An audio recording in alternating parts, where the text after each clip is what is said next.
Pushpa 2 blockbuster ഹിറ്റിലേക്ക് കുതിക്കുകയാണ്. അതും ചരിത്ര നേട്ടമെന്ന 2000 കോടി ക്ലബിലേക്ക്. ചിത്രം ഇതിനോടകം തന്നെ 1500 കോടി രൂപ കളക്ഷൻ നേടിയെന്നാണ് റിപ്പോർട്ടുകൾ.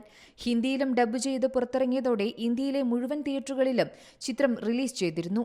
ചിത്രം വൻ ഹിറ്റിലേക്ക് കടക്കുന്നതിനിടെയാണ് നിർമ്മാതാക്കൾ അടുത്തിടെ PVR INOXുമായി തർക്കത്തിലേർപ്പെട്ടതായി റിപ്പോർട്ടുകൾ പുറത്തുവരുന്നത്. ഇതിനെ തുടർന്ന് ഉത്തരേന്ത്യയിൽ നിന്ന് പുഷ്പ 2 ഷോകൾ നീക്കം ചെയ്യാൻ തിയേറ്റർ ശൃംഖല തീരുമാനിച്ചെന്ന റിപ്പോർട്ടും പുറത്തുവരുന്നു.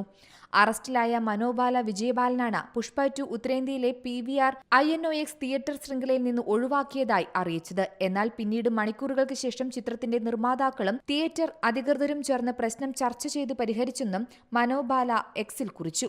ഇന്ത്യയിൽ റിലീസ് ചെയ്ത സിനിമകളുടെയെല്ലാം കളക്ഷൻ റെക്കോർഡുകൾ ഭേദിക്കുകയാണ് പുഷ്പ 2. ഹിന്ദിയിൽ ഏറ്റവും കൂടുതൽ കളക്ഷൻ നേടുന്ന ചിത്രമായി പുഷ്പ മാറി. 2 ആഴ്ച കൊണ്ട് 600 കോടിയാണ് പുഷ്പ നേടിയത്.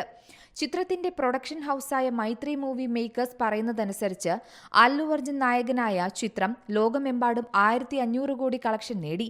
ദിവസങ്ങൾക്ക് മുമ്പ് പുഷ്പ 2 പ്രീമിയർ പ്രദർശനത്തിനിടെ ഉണ്ടായ തിക്കിലും തിരക്കിലും പെട്ട് ഒരു സ്ത്രീ മരിച്ച സംഭവത്തിൽ നോട്ടീസ് പോലും നൽകാതെ അല്ലു അർജുനെ തെലങ്കാന പോലീസ് അറസ്റ്റ് ചെയ്തിരുന്നു.